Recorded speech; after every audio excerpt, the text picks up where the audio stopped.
ill-equipped to talk about BRAC going global. The only thing I really know about it is when I went to Afghanistan and I went to a BRAC office there, it was exactly like the BRAC office in any part of Bangladesh I had ever been.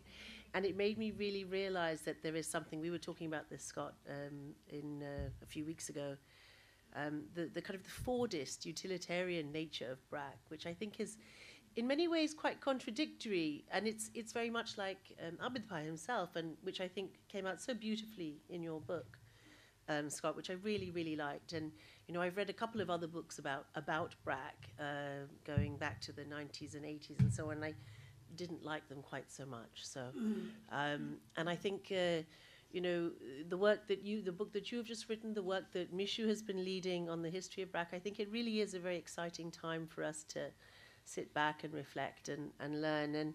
But this contradiction that's there between the kind of Fordist utilitarian nature of BRAC on the one hand and the fact that I read in some document, some oral history piece that Abed Bhai had given an interview for once, that when he was doing his accounting exams, 2 weeks before the exams, he was given a copy of Ulysses, James Joyce Ulysses, and he couldn't put it down, and he basically was likely to fail his exams.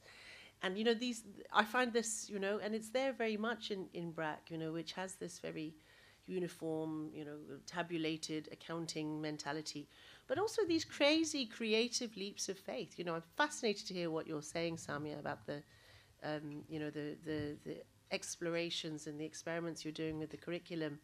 And I think it's very much in the spirit of the organization. So one thing I think is very fashionable, maybe this is the global dimension, is that it's very fashionable now in development to talk about your failures. A lot of people talk very performatively about, they're not very big failures, but you know, the things that they can show off.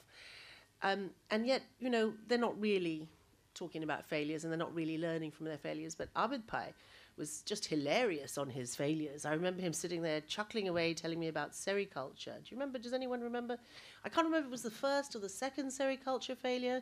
Anyway, hilarious. He thought it was so funny that he was such an idiot and he'd learned so much from the experience. I think he did it again, didn't he? He did it twice.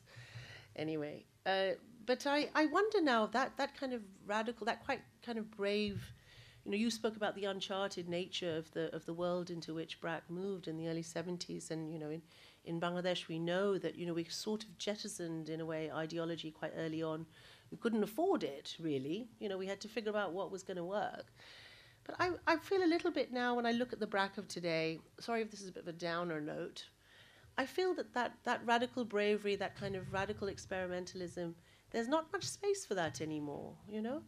And, you know, it's all very well to talk about rigorous research, backing up programs and scaling up and all that, but I worry a little bit that relying on, for instance, you know, Harvard professors doing their randomized control trials and so on, doesn't really leave that space for the informality to inform the knowledge, to you know, to listen to things that we can't really understand because, you know, as you said, we don't have the concepts, we don't have the methodology. We're borrowing from the West all the time to understand a very, very dramatically different reality. So I wonder, where is the space for failure and learning from radical failure now? And I will stop there. It's such a great pleasure to be here with all you people and, you know, see the different ways in which Abed Bhai touched everyone. It really is, you know, it's incredibly heartwarming. So lovely to meet you all. Great, thank you.